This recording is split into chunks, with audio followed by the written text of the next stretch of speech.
Why Trump's Texas redistricting battle could impact every American. Trump's Texas battle over the House could end up affecting every American. And here's why. Democrats have finally learned that to beat Donald Trump, they must get down in the gutter alongside him. In response to Trump's bid to carve out 5 new GOP districts in Texas, party leaders in powerhouse blue states have vowed to emulate his methods to create new Democratic-friendly seats in the House of Representatives. This fight has profound national implications. In the short term, the House of Representatives, which Democrats hope to win back in midterm elections next year to rein in Trump's presidency, could be. There are growing signs American democracy is fraying. Republicans will argue, correctly, that Democrats have mounted their own egregious redistricting schemes in states such as Illinois and Maryland. But the instigator of the effort to make the Texas congressional delegation even redder was a president who already has a dark record of trying to subvert the verdict of voters. Longer term, the national political fight that has erupted over Texas looks almost certain to further erode the checks and balances of democracy, however it ends. If both parties now simply go all out in a national gerrymandering frenzy, they will produce a House of Representatives where it will be even more difficult for incumbents to lose their seats, and that will make meaningful political change even harder. If nothing else, the furor demonstrates the imperative of winning power and forging transformational change before the opportunity is lost. Republicans over the last decade have built an unassailable conservative Supreme Court majority that enabled GOP redistricting efforts based on race, including in Texas. And they've elected and supported a president with an expansive and constitutionally questionable thirst for imposing his own personal power that has shattered most political norms. Most presidents would not be as blatant in Trump in trying to change the electoral battlefield. Over the same period, Democrats failed to bolster ranks of liberals on the Supreme Court, for instance, by not persuading late Associate Justice Ruth Bader Ginsburg to retire when a liberal replacement could be confirmed while the party controlled the presidency and the Senate. In 2024, Democrats initially backed an aging and unpopular President Joe Biden, despite warnings that his candidacy could open the door again to Trump and his anti-democratic project. This loss of power has been disastrous to progressive aspirations and to protecting the liberal victories of the last 50 years, including the nationwide constitutional right to abortion. Some top Democrats see the Texas redistricting showdown as a moment for their party to show more ruthlessness. New York Governor Kathy Hochul said Monday alongside several exiled Texas lawmakers, warning that Democrats should forget independent redistricting panels intended to draw fairer maps that represent a complex electorate. California Governor Gavin Newsom unveiled a plan for a mid-decade redistricting in his state to match the one underway in deep red Texas. His proposal would come before voters in November, the latest skirmish in a long-running ideological feud between the two states. But it will only be triggered if Texas moves ahead with its own plan. Newsom said he still favored a national independent districting body, but warned that Democrats needed to respond to the GOP's hardline tactics. Potential 2028 Democratic primary candidates, including Newsom and Governor JB Pritzker of Illinois, who has also rushed to back the Democratic Texas lawmakers, have compelling personal interests in joining the fight. In 2 years, candidates will be asked on a debate stage what they did in the battle over Texas. But they're also seeking to revive a national party pummeled by Trump, which lacks leadership and has left its supporters listless. Grassroots progressives have been pining for anyone to show some stomach for the fight, even though Democrats lack any power in Washington to meaningfully hurt the president. The Texas uproar also coincides with multiple examples of Trump's widening authoritarianism, following his cowing of Congress, crushing of constraints within the federal government, and co-option of the Justice Department and some intelligence services into instruments of his whims. On that score, a source told CNN on Monday that Attorney General Pam Bondi has ordered prosecutors to launch a grand jury investigation into Obama administration officials over the Russia investigation. Given all this, if the Democrats don't fight back now, when will they ever fight? As CNN's Eric Bradner reported Monday, the proposed new GOP maps could force two prominent Democratic lawmakers, Representatives Greg Casar and Lloyd Doggett, into a primary against one another. They'd also merge two other seats and make two South Texas seats held by Democrats more Republican-leaning.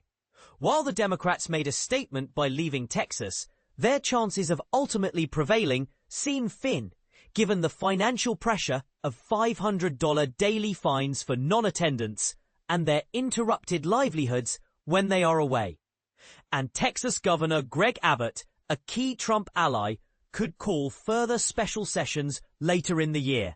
This is why some Democrats believe that if they can threaten Republican seats in their own states, they might convince House Speaker Mike Johnson to call off his allies in Austin.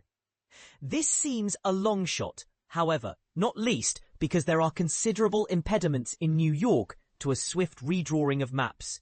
Hochul admitted that even if everything goes smoothly, redistricting that would bypass New York's current non-partisan commission could only be in place for the 2028 election, a lifetime away in Trump-era politics. And attempts by Democratic states to rebalance electoral maps might convince more GOP bastions to do the same. So if an outside Texas strategy is unlikely to force the Texas Republicans to back down, why are Democrats pursuing it?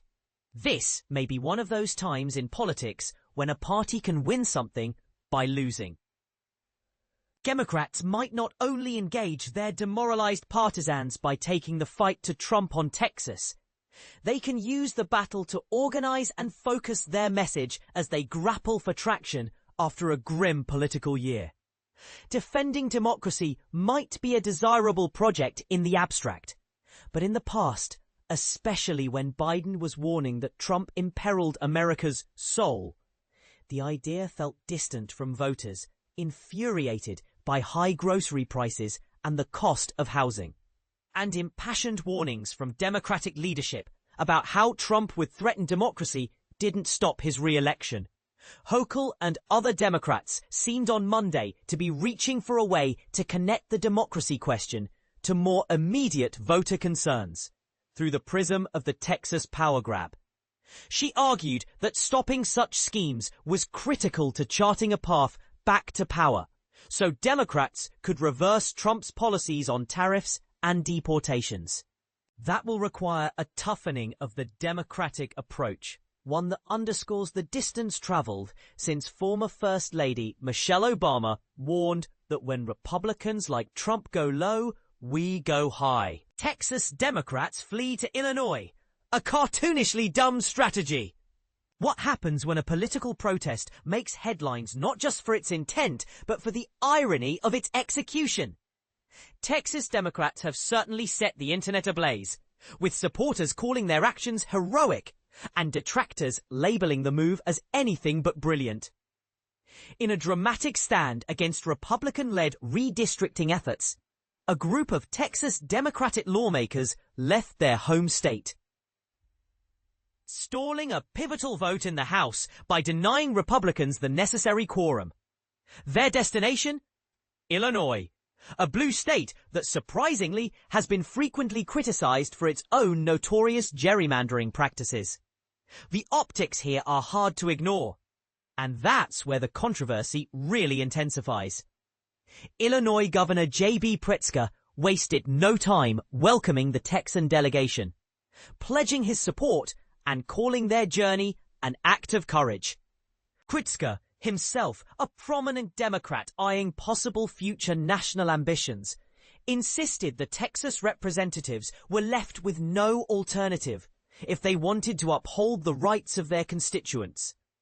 "We want them to stay for as long as they need," he publicly declared, painting them as righteous defenders of democracy. But here's where it gets controversial. Many political observers, including seasoned Republican strategist Matt Whitlock, immediately mocked the move, considering it a glaring misstep. Cartoonishly dumb, Whitlock remarked about the choice to take refuge in Illinois, a state where Democrats have faced repeated accusations of extreme gerrymandering. Tom Bevan, co-founder of Real Clear Politics, seemed astounded as well, pointing out the irony on social media. Fleeing a state over partisan gerrymandering, only to land in a place infamous for the same. Even Republican Senator Eric Schmidt chimed in, saying, "You can't make this up." And this is the part most people miss.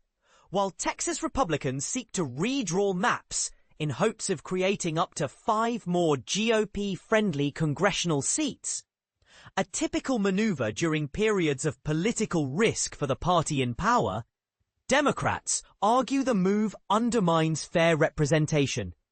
Texas House Democratic Caucus Chair Representative Gene Wu, speaking from Chicago, called the escape necessary to protect voters' rights.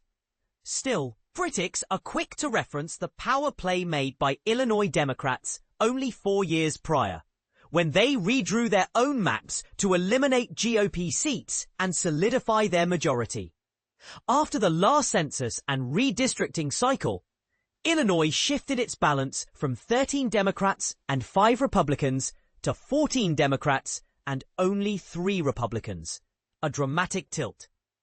But why now? Redistricting usually happens every 10 years, following the census, to reflect population changes. However, the current tussle in Texas is unfolding as a rare mid-decade effort, with both sides accusing each other of self-serving manipulation. Governor Greg Abbott and Lieutenant Governor Dan Patrick, fierce Trump allies, defend the Texas plan by pointing to constitutional concerns over minority representation, raised by the Justice Department. They threatened fines of $500 per absent lawmaker per day, and even the possibility of arrest for those who refuse to return. On the national stage, former President Donald Trump and his team are determined to regain what was lost in the 2018 midterms, calculating that the proposed changes could flip as many as 5 House seats in Texas alone. Currently, Democrats control only 12 of 38 districts in the state, with Republicans aiming to concentrate Democrat-heavy areas and spread out GOP voters to maximize their claim. But Democrats aren't just playing defense. In a striking reversal, blue states like California and New York are now exploring aggressive redistricting plans to claw back seats. Despite the fact that, for example, California's maps must be drawn by an independent commission to avoid overt partisanship. Some Democratic leaders, like California's Governor Gavin Newsom, are openly vowing to respond in kind. "Two can play this game," he wrote online. This tit-for-tat political strategy could push the redistricting wars to unprecedented levels. However, there are obstacles.